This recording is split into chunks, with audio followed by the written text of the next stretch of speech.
안녕하세요. 저는 얼마 전 남편과 이혼하고 아이 둘을 키우며 살고 있는 40대 싱글맘이에요. 이번에 이런 사연글을 쓰게 된 건 제가 겪은 충격적인 상황을 전하고 세상에 이런 쓰레기들도 있다는 걸 여러분들께 알려주기 위해서예요. 제가 이혼한 이유 한번 들어보시겠어요? 저는 결혼 당시에는 사회복지사였어요. 어릴 때부터 특정 직업에 애착을 가지는 타입은 아니어서 깊게 공부하는 스타일은 아니었어요. 사회복지사도 초고령 시대에 진입하면 노인 돌보는 사업은 망하지 않겠다는 생각으로 가볍게 택한 직업이었죠. 결혼 후 취득한 요양보호사 자격증도 사회복지사를 하다 보니 요양보호사 자격증도 유용할 것 같아서 취득한 거였어요. 그렇듯 저는 직업에 관해서는 특별히 집착하는 건 없었어요. 그리고 나이 30에 때가 됐다는 생각에 평범한 회사원이었던 남편과 결혼하고 바로 첫째 아이를 가졌었죠. 결혼할 때도 시댁에는 아무 문제도 없었어요. 시모는 자기 이름을 걸고 가게를 운영하는 멋진 중년을 보내는 분이셨고, 시부는 쾌활하고 언변이 좋은 성격 좋아 보이는 분이셨거든요. 남편도 그런 시부를 닮아 말도 잘하고 사람을 재미있게 해주는 사람이었어요. 그래서 결혼을 선택한 것도 있었죠. 그런데 그런 시부와 남편 사이가 처음에는 많이 나빴어요. 너 그 회사 때려치우고 그냥 엄마 밑에서 가게나 하라니까. 꼴랑 그만큼 벌어서 저 자식 밥은 어떻게 먹여 살릴래? 요즘 세상에 남자 혼자 벌어서 살 수 있을 리가 없잖아요. 와이프도 같이 돈 버는데 아버지가 왜 난리예요? 그리고 불확실하고 불안정한 수입보다는 적어도 확실한 수입이 낫죠. 볼 때마다 남편 직장 때문에 엄청 싸우곤 했거든요. 그런데 그게 점차 달라지게 됐어요. 결혼하고 한 6, 7년쯤 한창 싸우고 지지고 볶던 시부의 남편이 둘도 없는 친한 친구처럼 죽이 아주 척척 잘 맞더군요. 게다가 시부 말이라면 꿈뻑 죽는 남편을 보면 이제야 철이 좀 들었나 싶은 마음 반, 그래도 이건 좀 너무 과한 거 아닌가 하는 마음 반이었어요. 시부의 부탁을 뭐든 들어주려는 것이 나쁜 건 아닌데 그게 남편의 일이 아니라 저의 일이 되어버리는 건 기분이 퍽이나 나쁘더군요. 가게를 열심히 꾸려가던 시모가 너무 아팠던 적이 있었어요. 몸 상태가 너무 좋지 않아서 여러 병원을 찾다가 결국 큰 병원에서 해본 검사에서 혈액암이 발견됐죠. 시모는 입원하게 됐지만 급격히 쇠약해지는 바람에 간병을 할 사람이 필요하게 됐어요. 며느라가 네가 네 시어머니 좀 모셔라. 시부가 다짜고짜 그 말부터 툭 꺼내더군요. 상의가 아니라 통보였죠. 그게 얼마나 기분 나쁜 일인지 다들 아실 거예요. 저는 기분이 상했지만 일단 감정을 다스리고 시부에게 되물었죠. 아버님, 저도 할 일이 많은데 차라리 전문 간병인을 쓰는 게 어떨까요? 간병인은 돈 많이 들잖아. 그 돈 들이느니 네가 하는 게 낫지. 어차피 너도 그 뭐냐 간병하는 거 자격증 있다고 하지 않았어? 요양보호사 자격증은 있지만 저는 따로 직장이 있잖아요. 지금 일하면서 살림하며 애 보는 것도 힘든데 이 상황에 어머님까지 모시면 너무 힘들어서 아무것도 제대로 못해요. 돈이 많이 든다는 이유로 간병인을 안 쓰겠다는 말에 기도 안 찼죠. 그럼 저는 무보수로 부려먹어도 되는 노동력인가요? 솔직히 남편이 돈이나 많이 벌어왔으면 저도 이런 고민할 거 없이 일 그만두고 시모 케어하러 갔겠죠. 하지만 지금 저희 상황에 저까지 일을 그만두는 건 너무 무모한 행동이었어요. 그래서 저는 멀뚱하게 서 있는 남편에게 계속 눈치를 주고 있었어요. 그런데 남편이 뜬금없이 저한테 그런 말을 하더라고요. 여보, 모르는 사람한테 우리 엄마 맡기느니 그냥 당신이 봐주면 안 돼? 아버지 하는 말씀도 다 맞는 거고 솔직히 간병인 믿음직스럽지도 못한데 차라리 그런 사람에게 돈 주고 맡기느니 당신한테 맡기는 게 낫지. 당신 진짜 진심으로 그런 말 하는 거야? 나 일 그만두면 지금 당장 나가는 돈 다 펑크야. 모아놓은 돈도 많이 없는데 무슨? 엄마한테 이야기해서 일단 보험금 나오는 걸로 당신 월급만큼 달라고 하면 되지. 당신이 간병해주는데 그런 것도 못 해주겠어? 시모와 전혀 상의되지 않은 듯한 말투에 저는 걱정부터 앞서기 시작했어요. 두 사람 하는 걸 보니 제가 하겠다고 말하기 전에는 집에도 안 보내줄 것 같더라고요. 돈 문제만 해결되면 시모 돌보는 거야 일하는 거라고 생각하고 하면 되기는 한데 이럴 때는 남편이 외동인 게 정말 원망스럽더라고요. 결국 시부 말에 동조한 남편 때문에 저는 떠밀리듯 억지로 시모 병간호를 맡게 됐어요. 진짜 일하는 것처럼 오전부터 오후까지 일하고 저녁에는 집에 와서 애들 보고 살림하고 그렇게 하기로 결정했죠. 정말 싫은 일이 될 거라는 제 예상과는 다르게 생각보다 의미 있는 시간이 되었어요. 병간호하는 첫날 시모가 제게 그러더군요. 아가, 너 혹시 내 가게에서 일할 생각은 없니? 어머님 가게요? 제가 어머님만큼 요리를 잘하는 것도 아닌데 어떻게 거기서 일을 해요? 요리를 하는 게 아니라 운영을 하는 거지. 요리는 주방장한테 맡겨놓고 너는 가게를 굴리는 거야. 내가 이렇게 되고 나니 생각보다 내 가게에 애착이 많았다는 걸 느꼈어. 그걸 모르는 사람들에게 주느니 너한테 맡기고 싶은데 생각 있으면 배워보련? 정말 뜬금없는 제안이었지만 흥미는 생기더군요. 어차피 지금 있는 직업에 커다란 사명감이 있는 것도 아니었고 가게를 물려준다는 말까지 들으니 없던 흥미도 생길 수밖에 없더군요. 그렇게 그 다음 날부터 시모의 병수발을 들면서 시모 가게 일을 배우기 시작했어요. 시모 병원 입원 몇 달 전부터 시부가 가게를 운영하고 있었는데 매번 적자라 시모가 신경을 많이 쓰고 있다고 하더라고요. 그렇게 가게 운영에서부터 레시피까지 상세하게 저한테 알려주셨어요. 그래서 병수발 드는 내내 그리 힘들거나 지루하지도 않았죠. 그렇게 시간이 지나고 시모의 이식 날짜가 잡혔어요. 조혈모 세포 이식이었는데 천운인지 이식센터에 시모와 맞는 공여자의 골수가 있었던 거죠. 그렇게 날짜가 잡히니 시모가 제게 그러더군요. 수술하는 도중에 내가 어떻게 될지 모르니까 가게 명의부터 너한테 옮기는 작업부터 하자. 지금 어차피 점심시간 끝나면 크게 할 일 없으니까 우리 집 가서 화장대 제일 아래쪽 서랍 깊숙이 넣어둔 서류를 좀 들고 와줘. 제가 어머님네 안방에는 안 들어가 봐서 잘 모르는데 그러면 제가 들어가서 화상통화 연결할게요. 어디쯤 있는지 어머님이 좀 알려주세요. 그렇게 이야기를 하고 저는 시댁으로 갔죠. 시댁 안으로 들어가니 생각보다는 정리가 되어 있었어요. 시부 혼자 있으니 어지러워져 있을 거라 생각했는데 예상외로 깔끔해서 시부 성격이 깔끔한가 보다 했죠. 그렇게 안방에 들어가서 화상통화를 연결했죠. 시모가 알려준 대로 화장대를 열고 서류를 꺼내려고 보니 여러 서류가 있더라고요.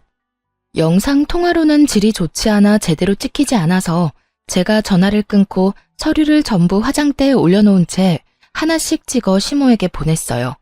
그런데 시모가 다시 전화가 왔더라고요. 예, 잠깐만 그 화장대 위에 있는 화장품 사진 좀 찍어서 보내줄래? 네, 잠시만요. 저는 화장대에 있는 색조 화장품과 기초 화장품을 모두 찍어 시모에게 전송했어요. 시모가 그걸 본 것인지 저한테 그러더군요. 그거 내가 쓰는 립스틱이 아닌데 혹시 네 거니? 순간 가슴이 철렁 내려앉았어요. 시모가 모르는 립스틱이 화장대에 있다는 사실이 무엇을 말하는 건지 바로 감이 왔거든요. 제 거 아니에요. 어머님 거 정말 아니에요? 물어보기도 죄송스러웠어요. 아픈 와중에 시부의 외도와 관련된 물건을 목격하게 될 줄은 꿈에도 상상 못하셨을 테니까요. 시모가 잠시 아무 말 없더니 저한테 한 가지 부탁을 하더군요. 얘야, 내가 이런 부탁까지 해서 정말 미안하구나.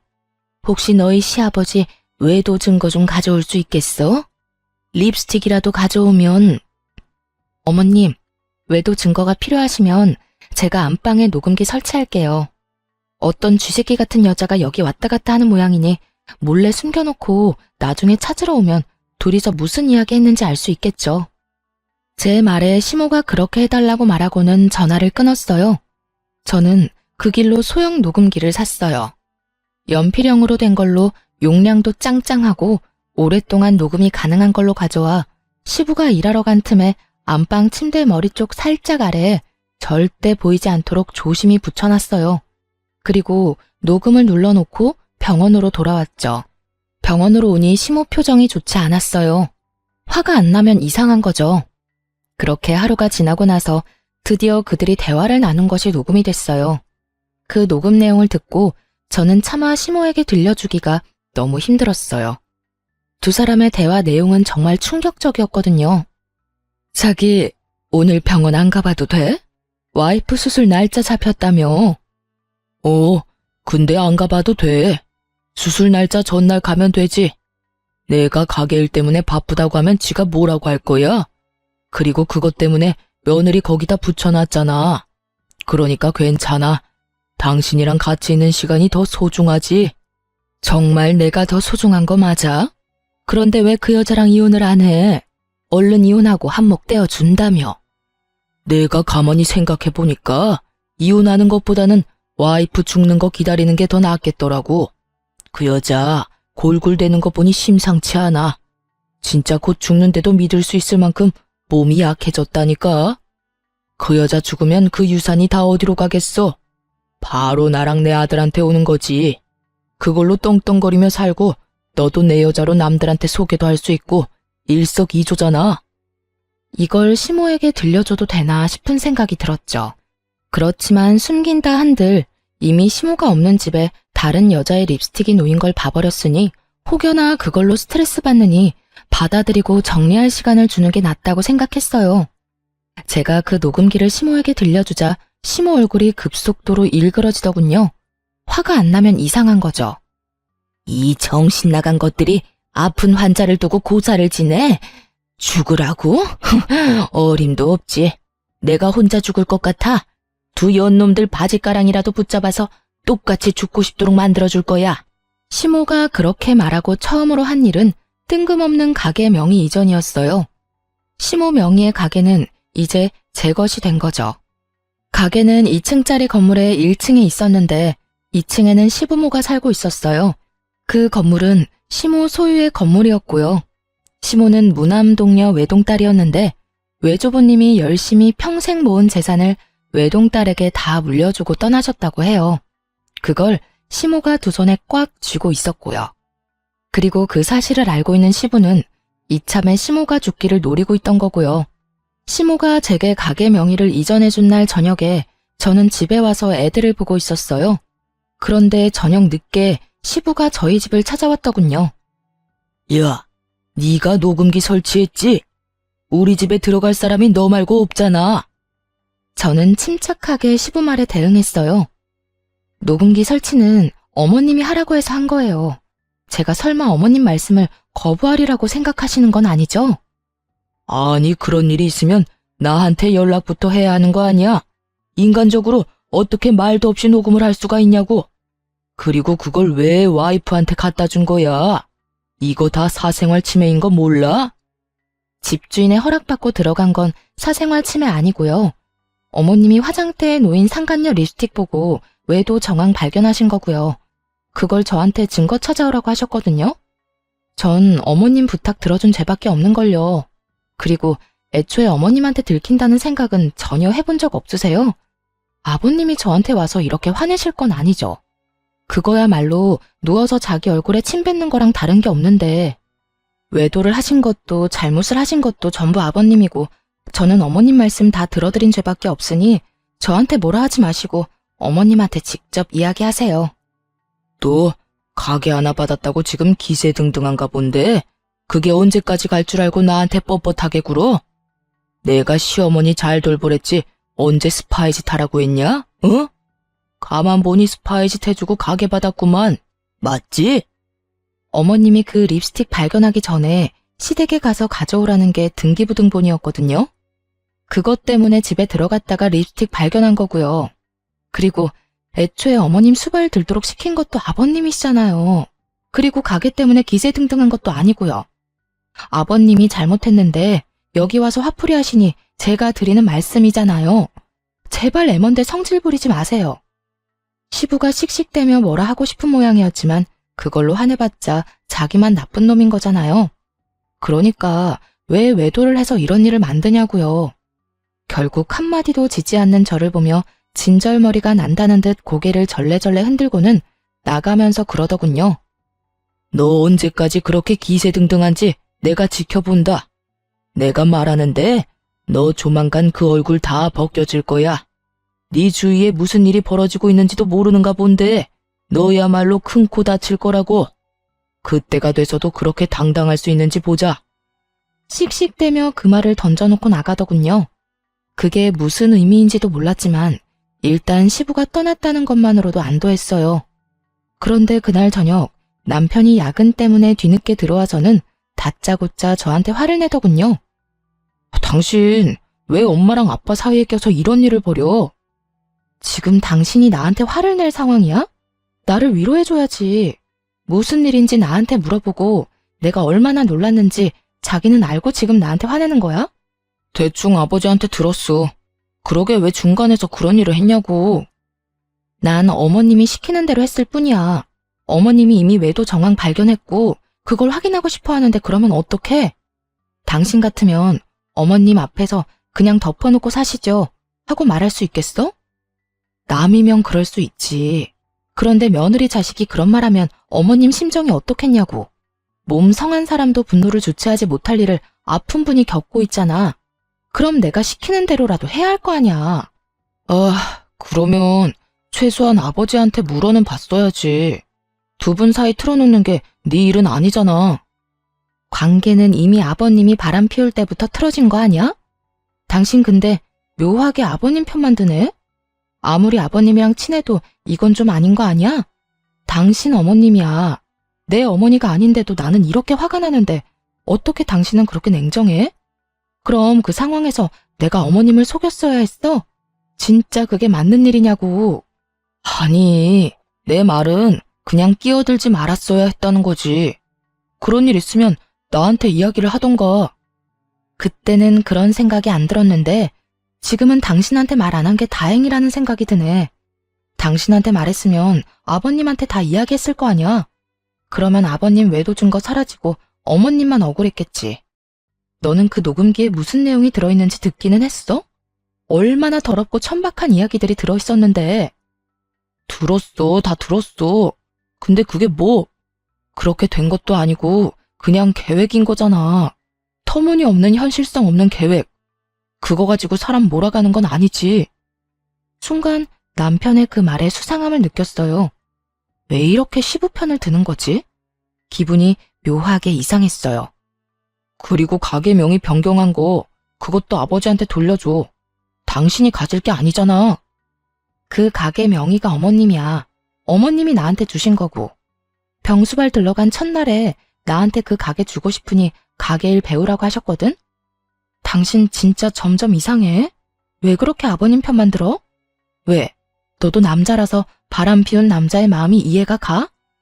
제가 그렇게 추궁하자 남편이 눈에 띄게 당황하더니 갑자기 옷방으로 들어가 버리더군요. 그런 거 아니야. 그냥 아버지한테 말 전해 들으니 상황이 딱해 보여서 그렇지.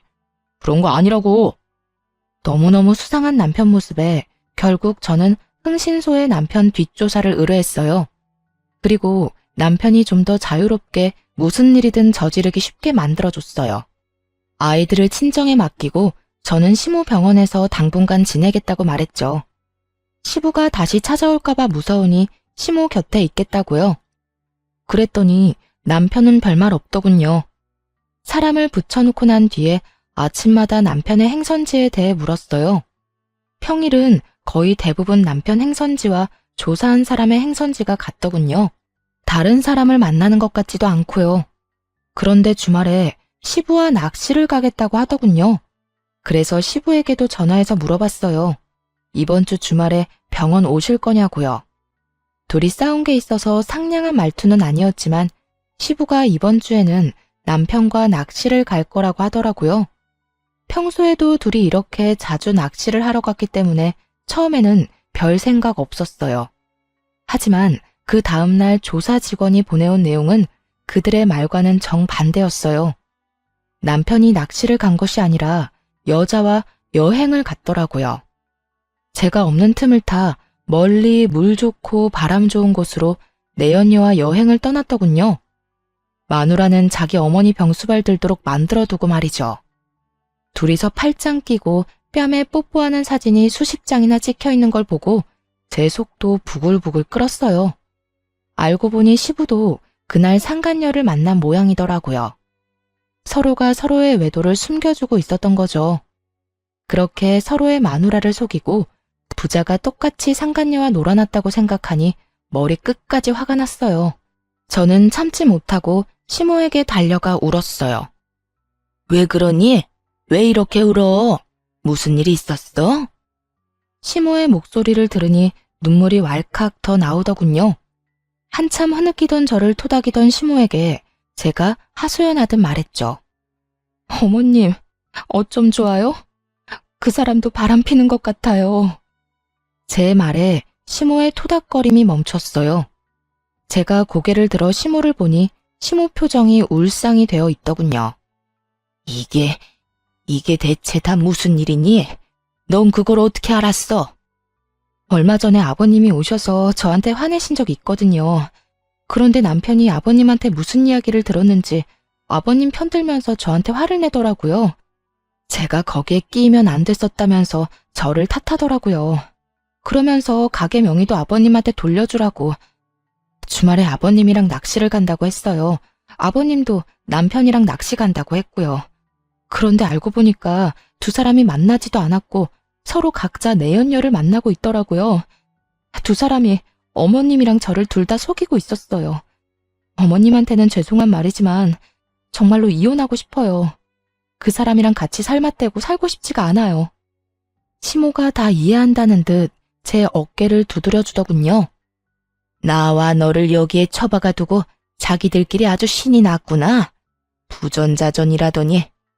그런 못된 것만 배워 처먹어서 마누라 힘들게 하는 자식놈이나 자식놈한테 가르쳐줄 게 계집질밖에 없던 멍청한 남편놈이나 내 인생의 실패작이나 다름없어. 어머님은 어떡하실 거예요? 나도 그놈과 이혼할 거야. 감히 내 재산을 두고 상간녀랑 그런 대화를 한 놈을 내가 용서할 리가 없잖니. 다만 지금이 아닌 거지. 그렇게 시모와 이야기를 나누고 병원에서 나오는데 병원 입구 쪽에서 시부가 기다리고 있더군요. 이야기 좀 하자. 저는 드릴 말씀이 없는데요. 내가 할 말이 있어. 너, 네 남편 바람 피는 건 알고 있어? 그거 알고도 지금 이렇게 유유자적한 거야? 우리 아들, 너 안중에도 없어. 그 여자랑 벌써 몇 년째 만나고 있는 것도 내가 잘 알지. 그걸 알고 있으면서 숨겨줬다는 건가요? 저도 이미 다 아는 사실이에요. 아버님이 말 안 해줘도 제가 다 조사했거든요. 서로 주고받은 게 많던데요. 그래, 나도 너 싫어. 그러니까 이혼이나 할 준비해. 그리고 네가 가져간 가게는 우리가 다시 가져올 거야. 알아들어? 우리가 누군지는 모르겠지만 전 주인은 어머님이시고요. 유책 배우자이자 내연녀가 있는 남편에게는 아주 불리한 싸움이 될 거예요. 제가 원하던 거였는데 남편도 원한다니 다행이네요. 말 한마디 안 지지? 너 앞으로도 그럴 수 있나 두고 보자. 그리고 앞으로 여기 오지 마. 네가 와이프한테 쓸데없는 바람 불어넣는 거 안다. 그 사람 성격에 나랑 이혼하는 거 죽어도 못해. 근데 네가 옆에서 살랑살랑 꼬드기면 그 여자 마음이 약해서 넘어갈 수도 있지 않겠어? 그러니까 앞으로 여기 얼씬도 하지 마. 마음대로 생각하시고 마음대로 행동하세요. 저도 마음대로 할 거니까요. 아버님은 보호자이기도 한데 방관자이기도 했잖아요. 그리고 아직까지 저는 이혼을 안 했으니 가족은 맞고요. 어머님이 원하시면 계속 올 수밖에 없어요. 넌 뭐가 그렇게 떳떳해? 너 지금 가게 하나 가졌다고 지금 이렇게 나오는 거야? 나 이래봬도 아직은 네 시아버지야. 그러니까 저도 존중해드리려고 존댓말 쓰고 있잖아요. 왜요? 이제 와서 제가 어머님한테 가게 하나 받으니까 다른 재산도 뺏길까봐 걱정되세요? 그러면 애초에 바람을 피우지를 말았어야죠. 도대체 잘못한 사람이 누군데 왜 저한테 성질인데요? 저도 피해자거든요. 지나가는 사람 붙잡고 물어봐요. 누가 과연 떳떳해야 하는 건지. 제가 떳떳한 이유는 제게 잘못이 없기 때문이고, 아버님이 저를 보며 못마땅한 이유는 제가 바른 말만 하기 때문이겠죠. 그렇게 시부에게 일침을 놓고 돌아섰어요. 시부와 싸워봤자 아무것도 해결되는 것도 없으니까요. 그런데 돌아오는 길에 너무 화가 나는 거예요. 제가 왜 이런 취급을 받고 있나 싶고, 왜 저딴 인간이 나한테 그런 소리 하는 거 참아야 하나 싶고. 그래서 남편을 불러냈어요.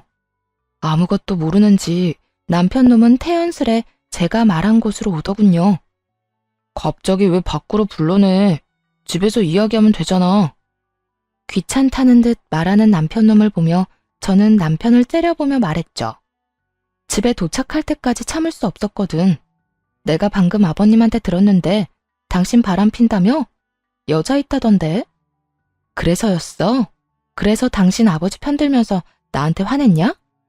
갑작스런 제 말에 남편 놈이 당황했는지 얼굴이 하얗게 질리더라고요. 그게 무슨 소리야? 아버지가 그랬다고? 당신이 뭐 잘못 들었겠지. 잘못 듣기는 뭘 잘못 들어? 당신 아버지가 나한테 직접 이야기한 건데. 나더러 빨리 이혼하라더라. 그것도 네 생각이야? 잠깐만 기다려봐. 남편은 급하게 전화를 걸더라고요. 시부에게 전화를 하는 거였어요. 아버지, 저 지금 와이프한테 이야기 들었는데 그 이야기 뭐예요? 왜 그런 이야기를 와이프한테 하셨어요? 내가 못할 말했어? 어차피 이혼할 거잖아. 너 그 여자 좋다며. 그럼 깨끗하게 이혼하면 되지. 지금 그 말이 아니잖아요. 그거 말 안 하기로 해서 저도 아버지 변호해드린 건데 이렇게 제 뒤통수를 치는 거예요? 뒤통수? 네 마누라가 내 뒤통수 친 건 생각 안 해? 근데 어떡하냐? 내가 말하기도 전에 미리 알았다는데. 그럼 내 탓은 아니지. 네가 치밀하지 못했던 거지. 시부 말에 남편이 화나서 쏘아붙이는데 저는 그런 남편 전화를 뺏어서 끊어버렸어요. 이게 무슨 짓이야? 당신 왜 엄한 데다 전화해서 화내고 있어? 지금 당신은 당신 아버지한테 화낼 게 아니라 나한테 변명이라도 해야지. 나 다 아는 거 맞아.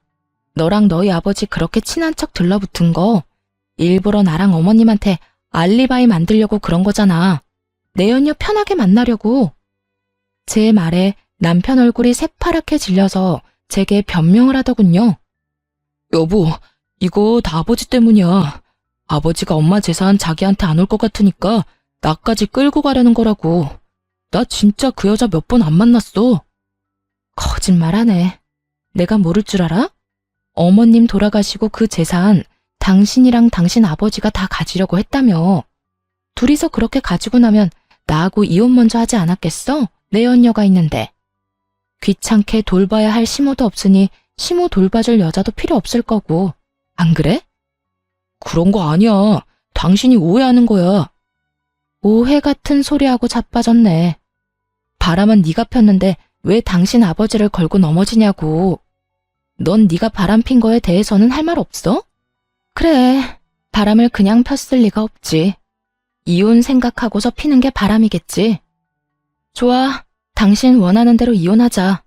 나도 더 이상 더러워서 못 해먹겠어. 정말 말 그대로 네가 더러우니까. 야, 무슨 말을 그렇게 해. 그리고 난 너랑 이혼할 생각 없어. 우리가 왜 헤어져? 당신이 우리 엄마 가게 가져갔잖아.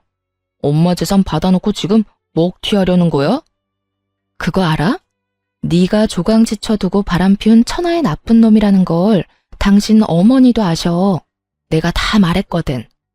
어머님이 바로 얼마 전에 나랑 비슷한 일을 당해서 그런지 모르겠지만 내가 하려는 일 다 이해해 주신다네? 그러면 내가 꺼리낄 게 뭐가 있어. 그리고 어머님이랑 나 가족관계 종료하고 고용관계 하기로 했어. 어머님이 고용하는 요양보호사로. 어머님이 월급 줄 테니 이혼하면 해달라고 하시더라. 그게 무슨 소리야? 나랑 이혼하면 너는 우리 집 일에 끼면 안 되지. 그럼 네가 어머님 설득해봐. 근데 어쩌냐? 어머님 화 많이 나셨던데. 부전자전이라는 말 쓰시면서 화가 나서 악에 받쳐서 이야기하시던데 너 그거 감당은 할 수 있겠어? 그제서야 남편 얼굴에 당황한 표정이 떠올랐어요. 생각보다 저와 시모 관계가 견고해서 놀란 것 같더라고요.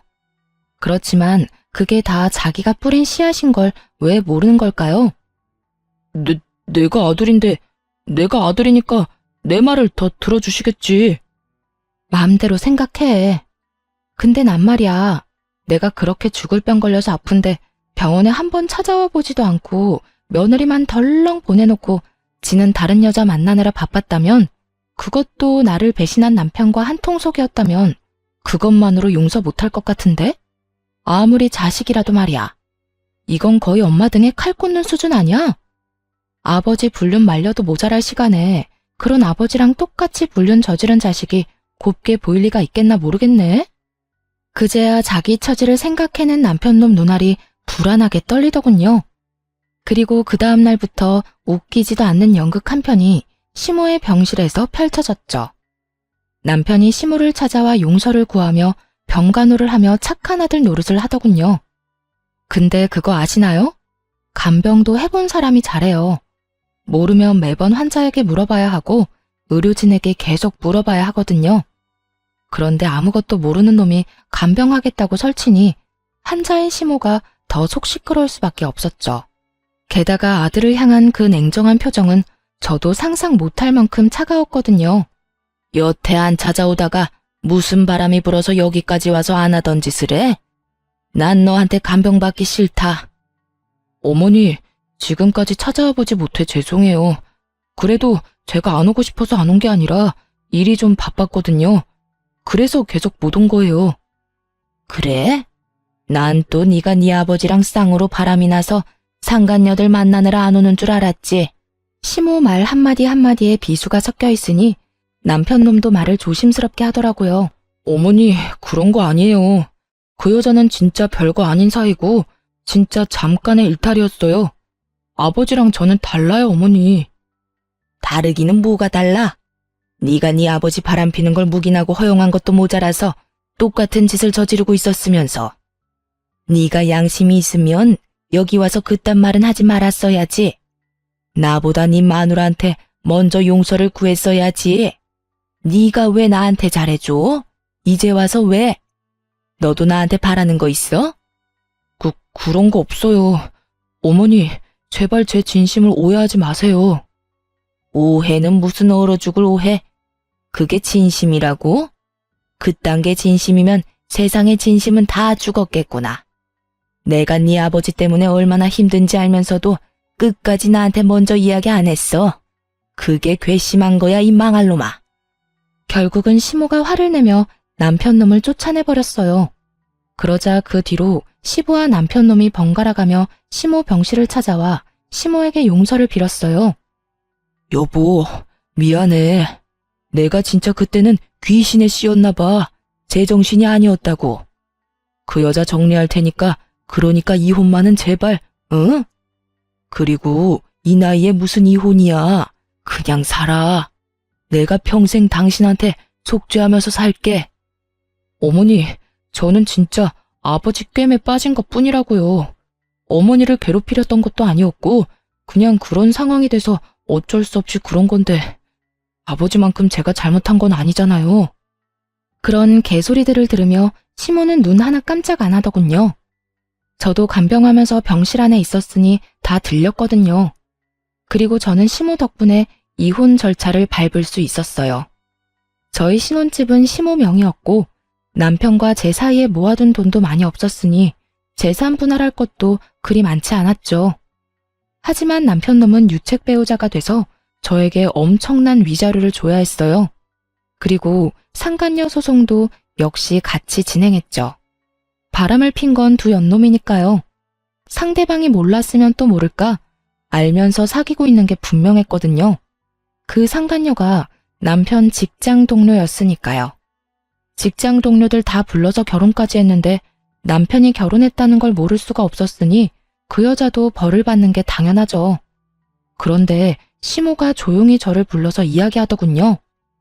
너 이혼할 때 애들 양육권이랑 친권은 무조건 가져와.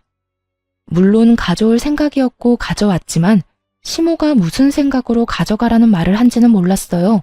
그런데 이혼이 법적으로 결정되고 나서야 저는 시모의 의도를 알게 됐어요. 시모가 이혼을 확인하자마자 본인의 재산을 손주들에게 증여를 해줬거든요. 가게가 있던 2층짜리 건물이랑 저희 신혼집이요. 그리고 평소처럼 용서를 빌려온 남편과 시부에게 시모가 말해줬어요. 내 가게, 건물, 그리고 너희 신혼집, 내 손주들 앞으로 증여했어.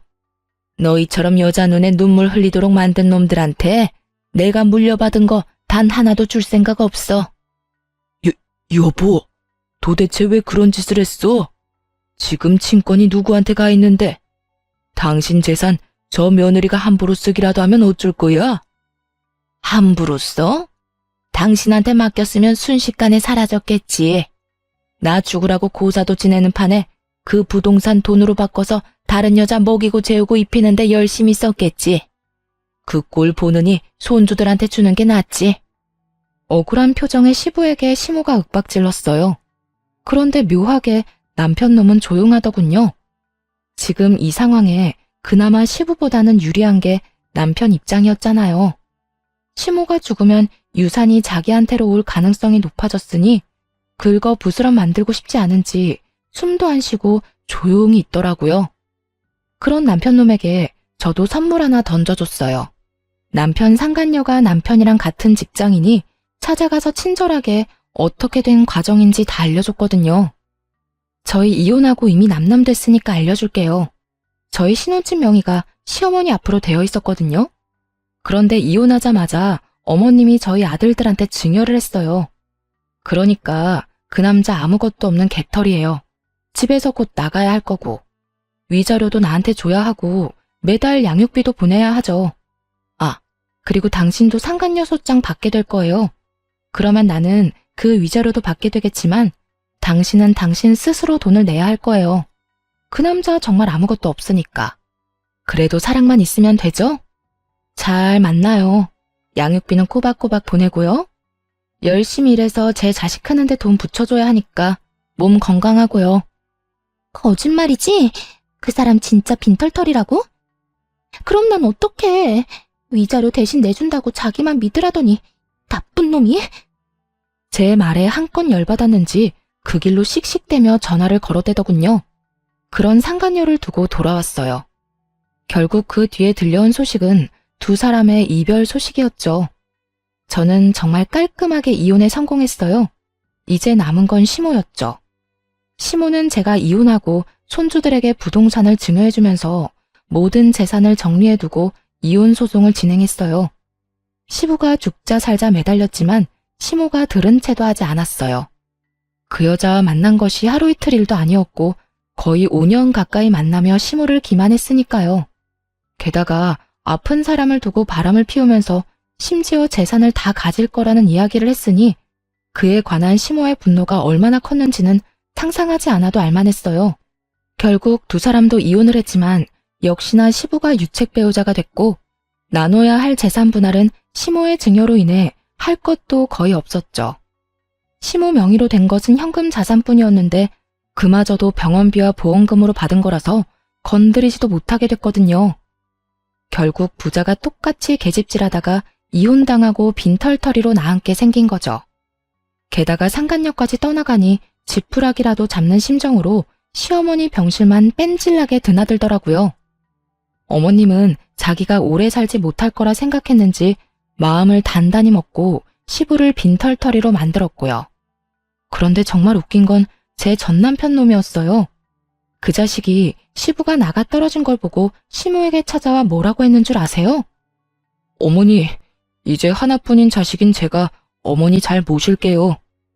이러는 거예요. 그러면서 세상 효자인 척 다 하더군요. 시모가 그런 아들 바라보며 물었죠. 아, 그래? 그럼 잘 모셔라. 내가 해달라는 대로 다 하고 그 정도는 할 수 있지? 네, 당연하죠. 어머니, 저만 믿으세요. 그 꿍꿍이 속을 왜 모를까요? 필시 속으로는 시부가 이혼했으니 만약 이 상태로 시모가 죽으면 자기한테 시모 유산이 다 상속될 거라고 정신나간 상상하고 있었을 거예요. 그렇지만 그 뒤에 들려온 시모 말에 전 남편 표정이 울상이 됐죠. 그래. 그러니까 내가 미리 알려줄게. 나는 내 재산 다 쓰고 갈 거야. 그리고 다 못 쓴 거 있지? 그건 사회에 기증할 거라고 유언장까지 적어놨어. 내 재산에 관심 있는 사람들이 많고 뒤통수까지 쳐가면서 가져가려는 사람들이 있으니 그런 인간들 배불리지 않으려면 내가 다 걷어가는 게 맞지 않겠니? 어머니, 그런 게 어디 있어요. 제가 자식인데 당연히 저한테 물려주셔야죠. 왜 당연히야? 너 내 재산 불리는데 도움 준 적이 있어? 네 아버지랑 마찬가지로 나 뒤통수 치기나 바빴지. 인간아, 좀 착실하게 살지 그랬어. 왜 죽어가는 엄마를 두 번 찔러 왜? 내가 널 용서해서 여기 놔두는 것 같아? 천만에. 네 아버지랑은 다르게 법적으로 헤어질 방법이 없으니 그냥 두는 거다. 엄마 재산으로 한몫 챙길 생각뿐이었던 인간 주제에 여기가 어디라고 기어들어와서 가짜 효자질이야? 네 놈이 네 아버지랑 똑같이 계집질하는 동안 여기 네 전처가 나 다 케어해줬어. 곧 죽을지도 모를 엄마 맡겨놨으면 네가 더 잘했어야 할 거 아니야. 왜?